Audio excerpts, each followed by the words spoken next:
Who we got? Okay. Let's start off. Every single team in every single era of NBA history has to go through this. A rebuild. Usually, it consists of blowing up your team. Well, maybe not completely, but getting rid of or losing your core players and trying to go in a different direction. Whether it's through relying on draft choices to hopefully develop and carry you in the future, or relying on trades and signing players to retool your roster. We always hear the stories of success. Teams like the Oklahoma City Thunder back in the early 2010s, or the Golden State Warriors a few years later. These teams went from being at the bottom of the barrel to absolute powerhouses. On the other hand, we rarely hear about the times when rebuilds turn into a catastrophe. Yet, it's way more frequent than the success stories. How's going, folks? I mean, I'm on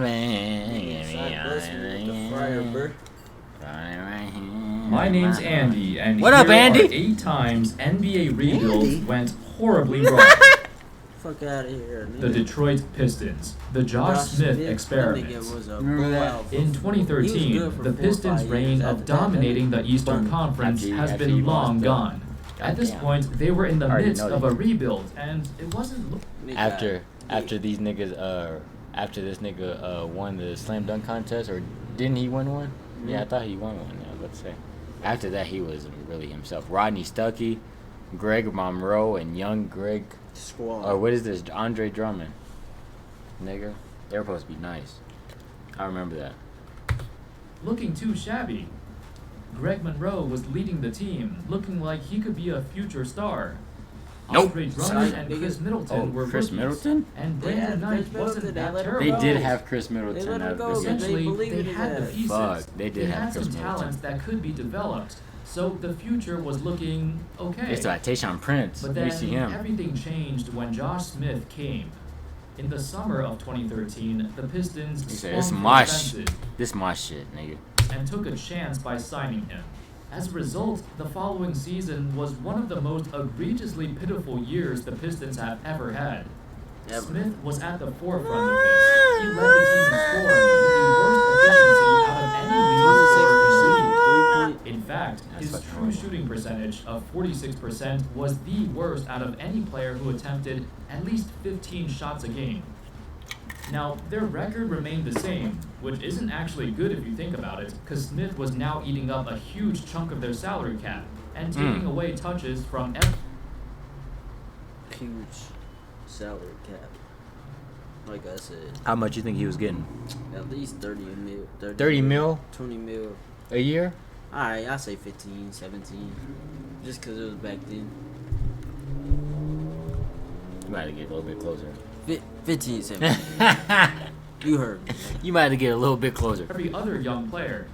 Just like By the right way, here. the contract he signed was for 4 years, $54 million. 4 That's a lot of years, money back 50. then. I told But you. he was so That's bad. crazy. Oh my god. 4 years? 17 a year, nigga. That's fucking wild. 15, 30, 45, definitely. Nigga. Man, Waived that nigga just got 1 6, year 8 after mil his signing last the year, deal. nigga. He didn't get waived with the amnesty clause. Is that Joe Dumars right there? Yeah, what? That's Joe Dumars. You know who that is, man. The only. Though. They stretched out his Bad contract boy. and ended up paying him until Fuck, I gotta 2020, fucking like 6 years after the Pistons got rid of him. This Smith signing set them back for After years, 6 and the years. Pistons could not recover from it. Oh, and let's not forget, the Pistons also signed Brandon Jennings in the same offseason as Josh. Say He something, became say the something, say second something out leading loud. scorer on Say the something. team, Pause and shooting say a something out loud. whopping Please. Bro. 37%. Pause and say from something. Bro, Brandon Jennings? This is after Milwaukee Brandon Jennings, though. Come on, man. Who the fuck is this guy This is after? after 52. Bro, nigga, we talk about a nigga that just got picked up after the last nigga that got a contract. And what the fuck he do for him? Josh Smith. What? Josh Smith, nigga? Yes. Let me run it back. What? What's Nah, going on? Brandon Jennings was that nigga that back then, though. For Milwaukee 2 years? days. Milwaukee days. He was nah, nigga. Come on. For 2 years, we had 2 good seasons of Brandon Jennings. After that, nigga was ghost. That nigga was summer lockout the man. That nigga Remember was that? that Look, nigga was look, Julius look, Randle after the first look. year with L.A. Look at Lakers. this, look. Remember that? Ah, that nigga got dunked on a couple times too, nigga. I believe, if I'm not Fuck no. mistaken. Not BJ. Brandon Jennings, nigga. He was nice though. He was a solid bucket, but he wasn't a bucket. That's all I gotta say. Brady Jennings, ball your ass. I ball that nigga with my On left the field. hand. Good job. The Chicago Bulls, the Elton Brand trade. Ah, not Elton Brand. This nigga was buns. This nigga's GM. That nigga was In buns. Brand's first 2 seasons in Chicago, he averaged 20 and 10, one of the best young players the NBA has seen in a long time. However, in the 2001 draft, the Bulls had a chance to get a young Carlos? high school center who was Who's that? considered to be a very good prospect, Tyson Chandler. Oh shit! You remember Tyson Chandler? Out of nowhere, the Bulls Young traded their ass young Tyson budding Chandler. star Brand to the Clippers for the 18-year-old Chandler, the second pick of the draft. Additionally, 2 spots later in Eddie the draft, Curry. they used their own number Eddie Curry is crazy. Kurt. 4 pick to take Eddie Curry, another high school prospect. Now, instead of Brand, they were banking on 2 high school centers to carry them. Curry was 2 high playing school well for a centers. little while, but it didn't last long. But And all that Chandler money would in be D-Rose. useless on the Bulls, as he didn't get better until later in his career. The team took a while to get back on track, but they were able to do it without those 2.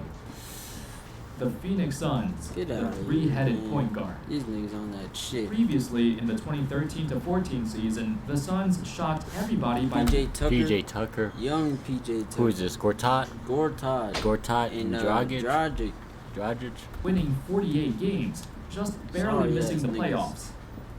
That season even surprised the How many Suns rings we got organization together? themselves. None. And perhaps Not it was one. too enticing Oh no, one with for PJ. them to not do Barely, something. nigga. Hence why in the 2014 offseason, they went all in, signing Isaiah Thomas. With Bledsoe coming back from an injury and Dragic continuing his excellent play, the Suns now sported Alex a Len. 3-headed dragon. A Remember Alex 3-point Len? rotation Dua. that was, well, it was questionable. Now they expected to make the playoffs and go even further. But in reality, this trio That was a did not squad for work a out. second. No, it was. It was clear that I do all need of my them computer. wanted their own So I spotlight, can look at the and chat. Dragic was pissed off because they had a good thing going, but it got ruined. By the 2015 trade deadline, Isaiah Thomas already got traded to Boston, where he flourished.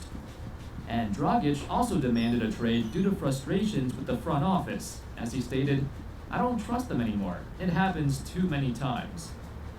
Then, a few years later, Bledsoe also wanted out. This was quite the tumultuous period for the Suns. 2017.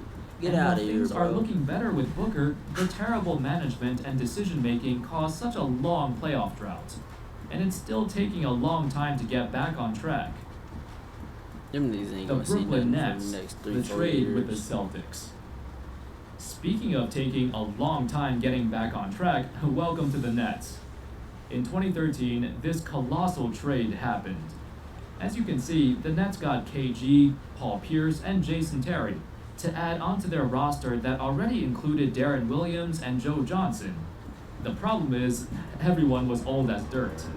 In return, the Nets gave up a bunch of players that didn't matter, but most importantly, 3 future first-round picks and a pick swap in 2017. The 2014 pick became James Young. The 2016 pick became Jaylen Brown. The 2017 pick became Jason Tatum. And the 2018 pick, they used it in a trade to get Kyrie Irving. While the Nets, on the other hand, got like 1 playoff run with Pierce and Garnett on the roster, and then they got crushed by Miami. The funny thing is, if you look back at all the reactions to this trade, everyone thought the Celtics got robbed. I mean, look at these tweets from 2013. Jeez. Of course, this trade set them back for a long time.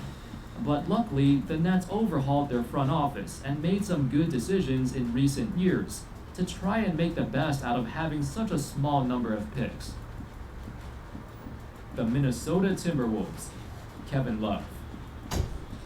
Arguably the worst feeling a basketball fan could have is seeing your team waste away the talents of a superstar, or not trying hard enough to build around that superstar. That's what happened to Kevin Love. Love would get drafted in 2008, their best draft choice since Kevin Garnett. All they need now is to sign solid players and continue making solid draft choices. But that didn't happen.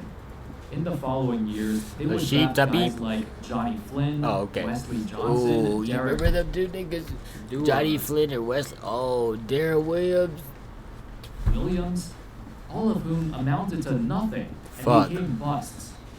It was quite sad because there was a time when the Wolves and the Thunder were seen as the two teams of the future. With a young Kevin Love, they finally got their superstar. But as the Thunder continued their string of excellent draft picks, the Wolves did the complete opposite. Almost every one of their picks between Love and Karl Anthony Towns were pretty damn bad. As a result, they wasted Love's best years, and when they finally got some good young talent, Love was already gone. It didn't help that David Kahn made a name for himself for being arguably the most incompetent GM of that era. The Sacramento Kings, DeMarcus Cousins. Continuing the whole wasting away a superstar's prime, there's no better example than DeMarcus Cousins in Sacramento. Of course, we can't ignore his flaws when he was younger. This nigga was punching. Quick-tempered, committed a ton of fouls, turned the ball over a lot, ejected a lot. This nigga was punching. There were a lot of issues with his on-court play. But he was still incredibly talented. Not as talented as a guy like Anthony Davis, who, by the way, he should probably be on this list too, but the Pelicans did have some good years with him. Unfortunately, just like with the Wolves and Love, the Kings did not make the playoffs a single time during the Cousins era. In fact, they never had a winning season with him. 32-50. It didn't help that his right-hand man, Tyreke Evans, collapsed after his rookie season, and the Kings had no idea what to do with him. After, and then they just mismanaged fucked his up, minutes, lost his contract, his position, smoking and weed. overall, the team was a huge mess, even more disorganized than the Wolves during the same time frame. That nigga was playing for the Pelicans. Later, with no substantial progress, lost the contract. Cousins got traded, and the Kings started to rebuild all over again. They still ass. Charlotte Bobcats, Kemba Walker. These niggas been ass. From a raw talent standpoint, maybe Kemba isn't the guy who can carry a team by himself. He took a while to develop into the star we all know and love. But we can't ignore the horrible management of the Charlotte Hornets and Charlotte Bobcats. A lot of it has to do with Michael Jordan, of course. Everything from his terrible draft choices to terrible contract decisions and trades. It's been a rough ride. Besides the short tenure of Al Jefferson and occasionally Nick Batum, Kemba rarely had any help. Young Dwight Powell. Even though he wanted to stay, the front office felt like he wasn't worth the max contract he's looking for. So, to top it all off, they completed a sign and trade to send Kemba to Boston in exchange for the freaking Terry Rozier, and then they signed him to a massive deal. Fuck. Kemba's a great player, a great guy who deserved to be on a winning team, but it felt like he was all alone. I called back. Same State Farm agent. Texted the next day. Same guy. Hey, think twice if you're in danger. Guys, it's called service. Like a good neighbor, State Farm is there. The new $2 cheesy double beef burritos. A 3-cheese blend with melty nacho cheese sauce and double the seasoned beef. And at number 1, the New York Knicks currently. In recent years, the Knicks have been pretty damn bad. We all know about the whole Porzingis saga. He didn't show up to a meeting with Phil Jackson, and then he criticized the front office while he himself was injured and couldn't play. And finally, he demanded a trade. I want to go to Dallas. That's what that nigga said. Just to get traded from Dallas. I need to leave. What's really been hurting the Knicks, though, has been the lack of player development from their other young prospects. Frank Ntilikina, we had high hopes for him, but he hasn't gotten much better. Kevin Knox, decent rookie season, but he regressed, and now his role is very unclear. even getting benched for most of his sophomore year. Elfrid Payton? Meh. Dennis Smith Jr.? Yeah.